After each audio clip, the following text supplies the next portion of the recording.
Welcome to the Golden State Media Concepts Travel Podcast, the show that gives you advice on everything travel. We explore places you've always wanted to go, as well as giving tips for traveling in those places. We'll give you advice on the best sites for travel tips, information, and discounts. Join us as we travel the world, explore cultures, and meet new people. The Golden State Media Concepts Travel Podcast has got you covered.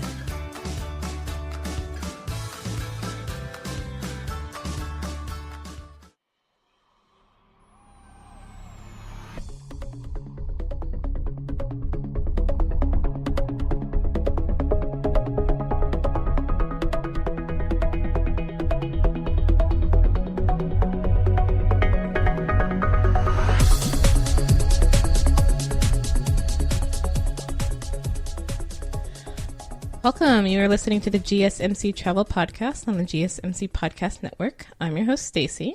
And I am your co-host, Sarah. Stacy, how are you today? I'm good. How are you? I'm good. We're talking about travel, which is always fun. We plan trips in our heads while we sit in the studio together.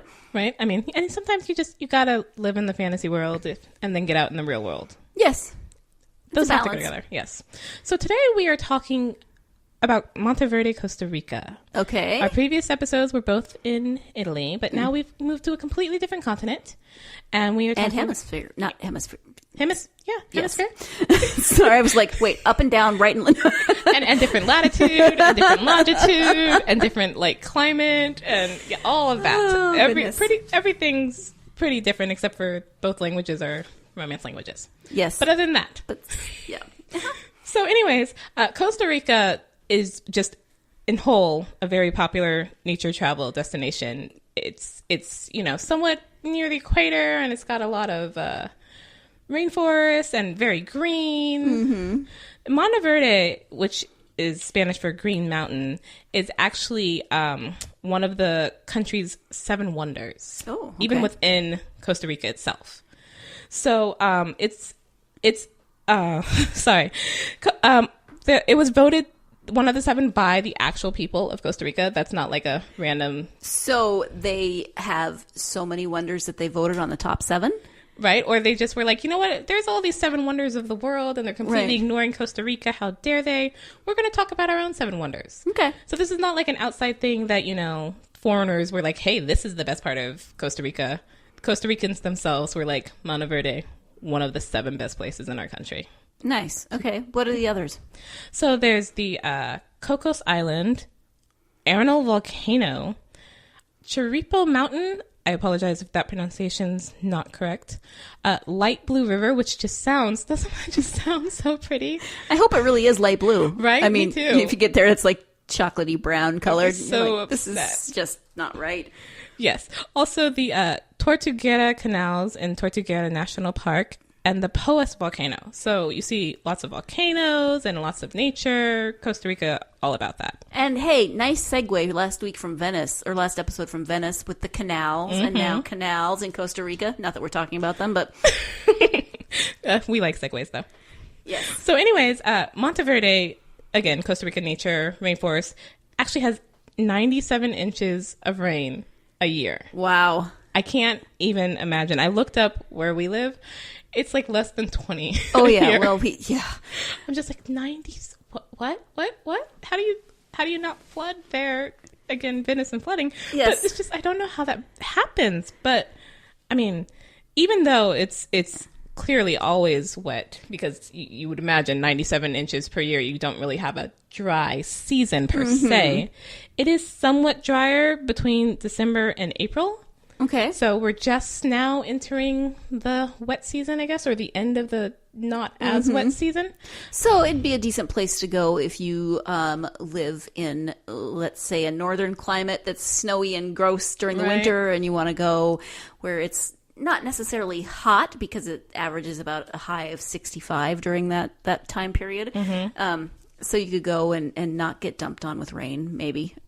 Yeah. Probably with my luck, it'd still rain every day. It beats get dumped on by snow, I guess. That's if you true. live in one of those places. That's true. You don't have to shovel the rain usually. We live in California, so not necessarily a problem. Right. But I mean, one of the things I like about it, as you said, it's got the average high of 65 degrees, which I love so much. Even though it's a tropical location, it's not hot. Mm-hmm. Although it's still going to be humid, which would be different, but right. Not like 95 and humid. 65 and humid is much better. 65 and humid sounds doable. 95 and humid sounds just like the worst thing ever, and yet somehow people do that every summer. I used to live in Texas. It was like walking in Jell-O. Oh, I can't imagine. Don't want. I mean, I went to visit family once in Massachusetts during the summer, and we were there for 10 days, and I was just like, this is about 9 days too long. Can we go home? I can't breathe. I don't want to do anything. I'm not used to this. We need to go home now. Well, so I grew up in Montana, and so I moved from Montana where it would frequently get to like 20 below, and you'd walk outside and your nose hairs would freeze, to Texas, where my first summer there was over 100 days of over 100 degree heat plus like 90% humidity, and our air conditioning died. So I've had the extremes, I guess. Yeah. 65 sounds lovely. Right. I mean, I'm used to the over 100, but with the humidity, just that seems like you're making it miserable to the nth degree. Mm-hmm. I can't imagine. Yeah. But anyways, Monteverde, like Venice, is also one of those I feel I need to get there right away places. Oh no!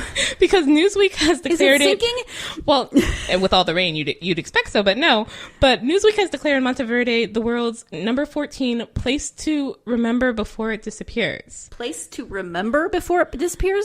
Not even place to visit before it disappears? I'm not sure how you'd remember it if you haven't been there, though. That's an interesting article, Newsweek. Okay. Yeah, interesting title that Monteverde is number 14 on here. But I think part of that is that, it's not the way it was, or it's going through sort of a changing, changing both culture-wise, but I think also nature-wise with the weather changes and climate changes. So it's like, if you want to see the greatness that made Monteverde one of the 7 wonders voted by the Costa Ricans, maybe, get there to remember it soon while it's still this way. Maybe that's what they mean. So go there so you can remember what it looks like now before that disappears, and then you can remember what it looked like. And then think back in my day when Monteverde was nice and not hot and beautiful. Beautiful rainforest that's not hot. And speaking of that, the rainforest and climate change and everything, I read an article recently that said by 2050 chocolate could no longer exist because the cacao trees need really specific temperatures, and as the overall temperature rises, it could be very possible that there won't be any cacao trees. And oh my gosh, by 2050. I'll still be around. I don't want to live in a world without chocolate. I feel this might be something like the UN needs to create a council for. Yeah. To save the cacao trees. Or science would probably progress to the point where we're probably just going to grow chocolate in a lab. Right. Just put this little drop in water and there you have your own chocolate. Yes. Actually, I don't know that I would terribly mind that if it actually tasted good. Like, yeah. And could it be complete? I would be a very happy woman if a Reese's peanut butter cup where it was nutritionally complete, but still tasted like a Reese's peanut butter cup. Or what was it in Willy Wonka where you had the whole meal in a gum thing? Yes. Do that in a candy bar. Yes, please. I would buy a year's supply of that. Absolutely, and it doesn't taste like cardboard. Mm-hmm. Okay, that has absolutely nothing to do with Costa Rica, but actually, yes, it does. We will be talking about chocolate a little later, but since we were talking about the rainforest and the lack of cacao trees, one of the places that I would really want to visit in Monteverde is actually the Cloud Forest Reserve. Okay. So a cloud forest, which the first time I heard this, I was like, it sounds like something in Avatar. Or Star Wars, because they have Cloud City. Right. It sounds something not real in a movie that's not on this planet. Yeah. But the cloud forest does actually exist. It's forest where it seems to have clouds because the fog sort of clings to the trees. Mm-hmm. So, and I think that can only really happen in places that are both wet but not hot. Because you imagine the more warmer places would sort of burn off that cloud cover. Right. Possibly. Yeah, so kind of a fog situation-ish, but clouds. Yeah. And so, this again sounds not real. There's only 1% of the world's forest can actually be defined as cloud forest, which is probably why I'd never heard of it, because I was just like, that's not a real thing. They just made that up. You're just calling it that. There's no such thing as a cloud forest. Okay, so is this weird that I would then want to go ziplining through the cloud forest so that I could like zing through the little mist and try and collect it? Yes, that's not at all weird. No. Maybe with I'll take a pillowcase, right? Or well, I guess a net would not work. But I kind of want to take like just a cup and put it in the cup and see what that tastes like. But anyways, we're going to take a short break. But when we get back, we will be talking about ziplining and chocolate and more about the Cloud Forest Reserve. So stay tuned. You're listening to the GSMC Travel Podcast. Do you want to be healthier, yet you just don't know what to do? All these shows telling you this and that, but nothing seems to work. Well, listen close. Golden State Media Concepts has got something great for you. The Health and Wellness Podcast dedicated to workout trends, healthy eating habits, diet, and everything about healthy living. Join us in our banters as we help you not just live life to the fullest, but live it to the healthiest.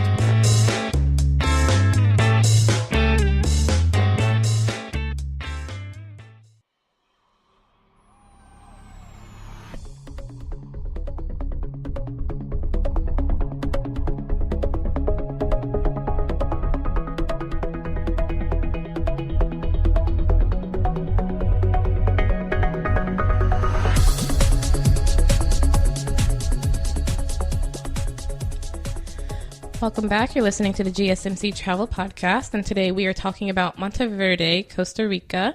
And before the break, we were talking about Monteverde Cloud Forest Reserve. Mm-hmm. So this reserve, the history of this reserve is very interesting. Okay. Because it was started in the 50s by a group of Quakers and like conscientious objectors who were trying to avoid the American draft.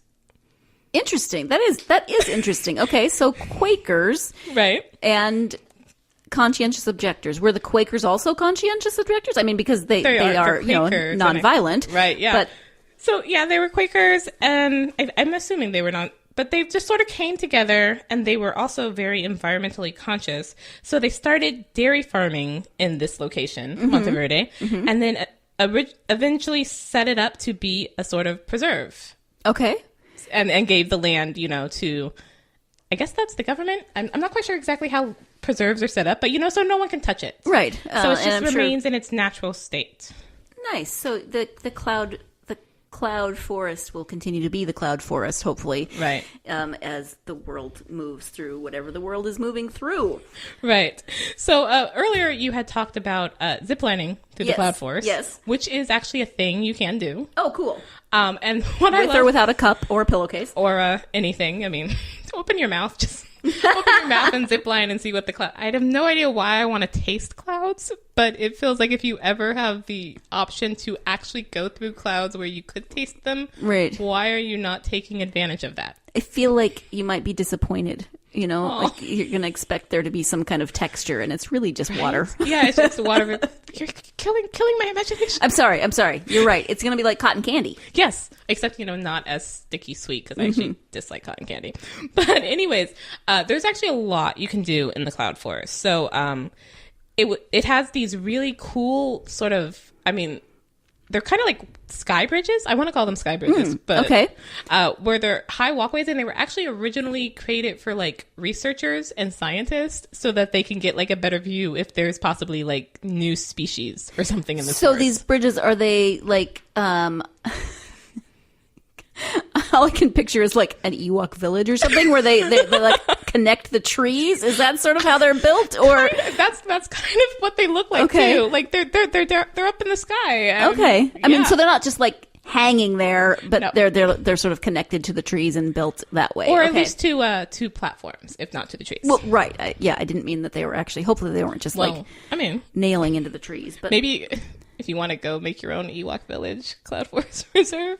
If you want to imagine yourself, I guess, in the Ewok village, I should say, since it's a reserve and you can't do anything with it. Right. But there's actually a number of things you can do in this Cloud Forest Reserve. So it's actually really popular for birders, okay. which I'm going to be perfectly honest, I never quite understood the appeal of birding? It's like stamp collecting, only with live animals. You see what you can find and kind of keep your collection and mark it off your list. And, everybody has different hobbies. So. I mean, yeah, to each their own. Some people think reading is weird. How dare they? but what's very interesting is the Cloud Forest Reserve is like one of the only places you can actually find this resplendent quetzal. Mm-hmm. I'm not quite sure how to pronounce that. It's Quetzal.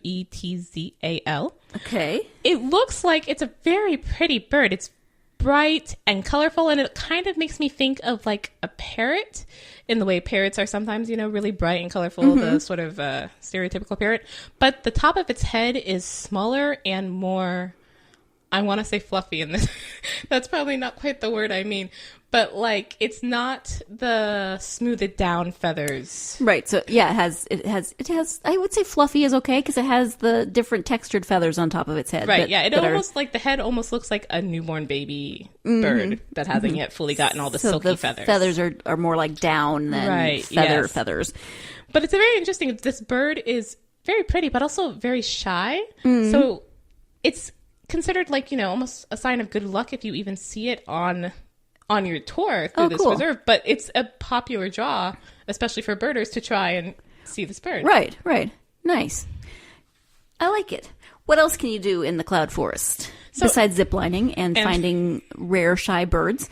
Well, I mean, and if you're not a height person, you don't have to go just through the ziplining or sky bridges. They do actually have, hiking tours on the ground if you're not a height person, because some people aren't. My grandmother hates heights. I'm not a huge fan of heights myself, actually. It depends on where they are. Like on the sky bridge, sure. Bungee jumping, no way. So I have my limits also. Yeah. But Monteverde is actually a very interesting place because it's in the Cloud Forest and it's cool but also tropical. But it's also on the edge of this sort of like more savanna-y scrub area. So it's like you get to the Cloud Forest, but if you go a little farther, you start feeling like you're in like a Western, and there's actually sort of a cowboy culture, and you can do things like horse riding there. Oh, interesting. Okay. So when I think of places like this, and well, I often wonder what can kill me. So, like, do we have venomous snakes? Do we have poisonous frogs? What do we have going on? Any idea? No, there was no, like, warning of, beware of, strange monkeys stealing babies or anything. But there are, for some reason, again, this is like birding. It's just beyond my thought of why you'd want to do this. There are insect museums. Actually, there, if you want to see what are all the possible local insects, poisonous or not. Right. There's an insect museum for some reason. There's also butterfly gardens and a hummingbird garden. Oh. Which sounds... That sounds... like, I want to go right now. Yes. I mean, I've been to a place in San Francisco that has a butterfly. I mean, it's very small, but the butterflies just come and land on you, and it's so cool. I don't know why that's so cool. But it really is. Because you just don't get that in your most everyday life, I guess. Yeah, not usually. And especially hummingbirds. Like, I've seen a hummingbird, I think, maybe 3 times in my life, like, with my own eyes and not just a video of them. And they're so pretty, but they're so fast. And then it's just gone. And I'm like, so wait, there's a place where, like, they're there constantly? See, I had that growing up. They come in the summer, and you put out the hummingbird feeder, and then you can watch them. Yeah, so that for me that's. I never but they put are out very a hummingbird cool. Feeder, so maybe that's my fault. Maybe I should do that. Well, I don't know if they do.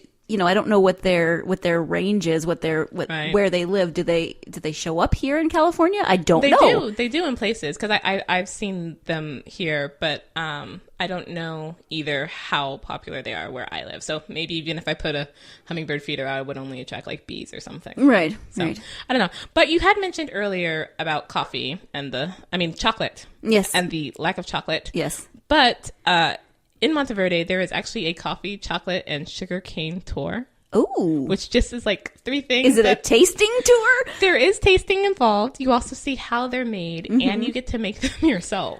Oh, fun. And I'm just like... Because I know that coffee, what I've watched, because I like to watch a lot of like nature documentaries and weird things like that, or how it's made. And coffee does not look, of course, anything like what we get when we finally get it. Yeah.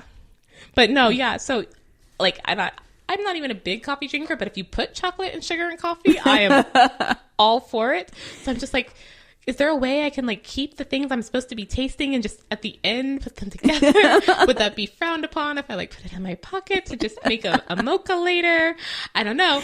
But I'm just picturing you getting tackled by a Costa Rican security guard. You have to put that back. But I mean, that sounds like a really cool tour to do, especially if you're not, one for the heights. You don't have to go up and climb anything to get to the coffee beans or whatever. It's there on the ground. And there's one where I don't know that they do this anymore, but they at least have it so you can see how it was once done, where they've got this like mill drawn by a donkey or whatever, which is of course not, how most coffee is done anymore. Right. But to get the history of, hey, this is the history of how coffee was once made. You and you're in this location, so it's like you really feel, the history, and now I feel I'm in like the 1800s, and then I go here and now I feel I'm back in the 21st century. So it's got the whole thing. I like it. It's a good destination. Yes. So anyways, we're going to take another short break, and when we come back, we will have our tip and site for the day. Stay tuned. You're listening to the GSMC Travel Podcast. Tired of searching the vast jungle of podcasts? Now listen close and hear this out. There's a podcast network that covers just about everything that you've been searching. Hey! The Golden State Media Concepts Podcast Network is here. Nothing less than a podcast bliss with endless hours of podcast coverage.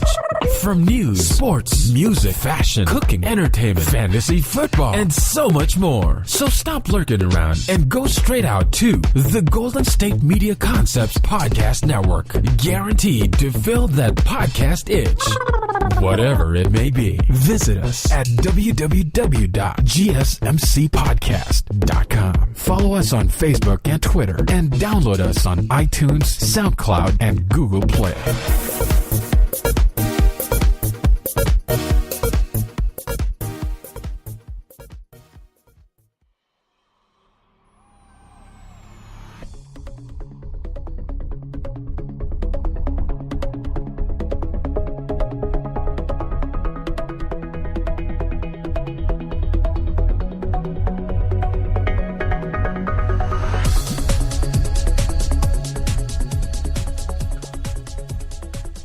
Welcome back to the GSMC Travel Podcast. Today we are talking about Monteverde, Costa Rica, and coffee and chocolate and ziplining and cloud forests and shy birds. Things that can kill you. But interesting tip that I found today, and I actually kind of knew, but I also kind of forgot because it's not something I think a lot of people consider when they're planning a trip, is about alerting your bank or credit card company. I never remember to do that. Well, I didn't even know about this until a couple of years ago when I actually worked at a bank. Mm-hmm. And then we were, being taught how to do travel alerts. And I'm just like, a what? A travel alert from a bank? Isn't that like a Department of State or Justice or Interior or something? What's a travel alert from a bank? So what ends up happening is, and I get why this exists, and I'm thankful that this is the case. But if you're from, say, California, and so all of your purchases on your bank history or credit card history are in California, and then suddenly the company starts seeing purchases in, Costa Rica or wherever, to them that comes off as, oh, this is fraud. Right. Someone has gotten your card or your card info and they're using it and this isn't you. And so we need to shut this down right away. Right. Yep. No, it makes sense. It's just not something, even when I go on vacation within the states, they still say that you should do that because suddenly your card's being used in another state. And I'm like, but I'm from Montana. The bank should just know that I'm home, which is ridiculous because it's not like there's one person monitoring just me and being like, oh, that's Sarah. You're she's gone home. Assigned person. But no, I've actually had that happen where I got a call from my bank and they're like, so did you just try and buy like $200 worth of groceries in Las Vegas? And I'm like, no, I most definitely didn't. Oh. I am still totally in California and have never been to Vegas. And like, okay, so we're going to go ahead and block that and lock your card off and send you a new card. I was like, right, thank you. Which is good. But on the other hand, it's like, if you forgot to do that and you're in a foreign country and you're trying to do something with your, because cards, they're simple. You don't have to carry a lot of cash with you. You could just use your card thing. And this is, the 21st century, so cards can actually be used for a lot of things. Yes, as and opposed you to don't have to worry about converting your money or changing your money so that you have the proper. Right. I have to, you currency. won't take dollars, you only take whatever. Right, yeah. right, So but- I can get why cards would be like the preferred thing, but at the same time, if, you're only using your card and you go to purchase whatever, and then they're like, no, we're going to block that because we don't think it's you. Yes. You could be stuck for a while. We went to Mexico for our honeymoon and didn't alert the bank, but we never got, that's the crazy thing, we never got a call either. I mean, it's good that they didn't shut our cards off, but also we never got any are you in Mexico? Or is somebody using your card in Mexico? And this is the frustrating thing is the banks all vary right on their policies for this. This is not a thing that the U.S. government sets, you have to do whatever. Some banks want you to alert. Other banks are like, you know what? We're fine, or we so believe in our algorithm that it can tell when it's you and when it's not you. Mm-hmm. And like if you bought, a plane ticket to Mexico and then suddenly your card's being used in Mexico, we kind of figure that's you because we see that you bought a plane ticket to Mexico. So it always varies, but it's probably safe just to do it. Even if you think your bank is like, no, we're good. It probably helps even to do it. If for nothing else, then the bank will also know if the country you're planning to travel to is sort of on the no-go list, because this is a thing. Also, Visa at least, and probably MasterCard, I think, are American companies, so they're bound by our American policies. So if there's a country that America's like, you know what, we're not doing anything with you, and we're blocking you, and we're putting sanctions, they obviously can't operate in that country. Right. And so if you're going to that country thinking, it's fine, I'll just use my credit card. And then you get there and it's like, you can't do anything in this country. Like you'd have a hard time even getting to like the local embassy. Yeah. To be like, what do I do? How do I get out of here? Wow. But also your bank should know if there's like an international number, because often if you're overseas, calling your bank's number, especially with the time zone difference, like, okay, it's, 5 p.m. where you are, but it's actually like 2 a.m. back here. Right, so right, depending on where you are. in the office to help you with your problem. Yes. So they should be able to tell you if they have an international number and what that number is and what the hours are. Because it's always better also if there is an international or local number to call that, because they're closer to you, they're more aware of the situation. And if you need something like a new card, if it gets lost or stolen, it's probably not going to come from the States. Right. So if you call the one from the States and be like, yeah, so we're going to send it from New York, that'll take like 3 weeks. Right. Like, I'll be home by then. That's then we'll just send it to your house. No problem. Right. Exactly. But if you call the international number, it's like, okay, cool. So we'll send it from this branch here and it'll get to your hotel in, a day or so. Right. Yeah. Or we'll send it to a branch that's near you and you can go pick it up there, or however that works out best. Yeah. Right. Yeah. But also you mentioned not knowing the exchange rate. And another thing is also that ATM limits can vary country to country. Yes. Which I didn't know because all my travels are imaginary. But that, so if you're used to, I can get, 500 a day or whatever. Right. That's possibly not in dollars, so it might already just be not 500 the number. Right. But then B, it might not even be $500 worth of whatever your local currency is. Yes. And then C, since most cards do have a extra fee if you use it internationally, that can affect your limit as well. Sure. Because if you're like, okay, cool, it's $500, which equals this much in, whatever the local currency is. So I have that. And there's like, yeah, but actually the ATM fee is whatever. So you can't take out that 500. And every time you try and do anything with the ATM, it's, $3 or whatever. So you end up being like, so how much can I get? Can I get money? I don't know. I'm about to freak out. What's going on? Yes. In which case, maybe just battle with the exchange rate and take cash. I mean, yeah. Always have, I think you should always have at least some cash in the local currency. Yeah, but I agree. If, like most people, you're probably using your card for most things, it's definitely helpful to call, let your bank know where they're traveling and say, is there anything I need to know? But you're going to want to do things that, like street vendors or things that they're not going to take a card. Well, I mean, some of them do nowadays. I'm sure some of them do, but I would imagine that many of them still don't. Yes. So always also have cash. But today we have 2 sites, which are, I wanted to do two sites because the site names are almost the same. Oh, okay. And I did not want to confuse the listeners. So the two sites are both called Wander. There's one wander.io and one wander.am. Okay. And so I actually originally heard of the wander.io one, and when I was trying to find it, I came to the wander.am one, and I was like, wait a minute. What? Where? Huh? What's going on? But they're different sites, and they do different things, but they're both pretty cool. So the Wander.io one has partnered with several different charities throughout its history, but currently is partnered with Vitamin Angels, so that if you book your hotel through the Wander.io site, it will actually provide 5 children with vitamins for a year. Wow. Which is quite a lot of vitamins. Right? And it kind of makes you feel better for your, wherever you happen to be going. It kind of feels, oh, hooray for me, and I get to go on this great vacation, but kind of sucks for everyone else. Do they provide the children in the area that you're going to with vitamins, or how does that work? Do you know? No, it's Vitamin Angels. So it's not even Wander themselves. Vitamin Angels is just the charity they're partnering with. And I don't think it's location-based specifically. I think it's where Vitamin Angels happens to be working. But it is 5 children somewhere in the world who otherwise would not have these vitamins. And, I'm so used to vitamins, and, I take them or I don't take them. It depends on the vitamin, and that's a whole nother thing. But for a lot of children who don't have this and can't get it through their food, this could be a life-saving thing that you get just by booking a hotel. Yeah. Nice. So the other Wander site, wander.am, different sites. Yes. Actually it's again, like in our last episode, we did TripAdvisor, which, one-stop shop and compares a lot of prices. Wander.am also pulls data from a number of sites, which I think a lot of travel sites do. Right. But it gives you this option to do it based off of your budget. Oh, okay. That's very helpful, yes.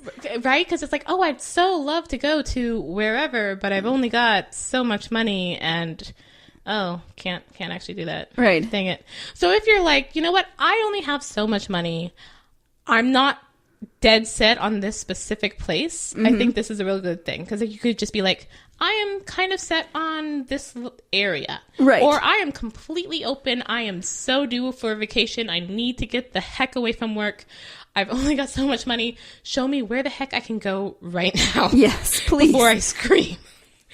So I think that's really cool that you can do that because, and I know it's always, when you plan vacations, it's always best to sort of go with the budget in mind. Well, of course, you don't spend 3 times what you really meant to. But at the same time, that can also feel very limiting if it's just like, right. Oh, I've only got so much and I can't get the one thing I want, so I can't go anywhere. I'll never go anywhere. I never get a vacation. This gives you options, which is always nice to have options. Yes. And I like it. And to see things you might not have considered otherwise if you didn't go there. Yeah. You might find yourself ziplining through the cloud forest with a cup. And coffee and chocolate. And some sugar cane. To flavor your cloud. Clearly, I'm a little off it, and I might need some coffee of my own. So thanks for listening to the GSMC Travel Podcast, and we will see you next time.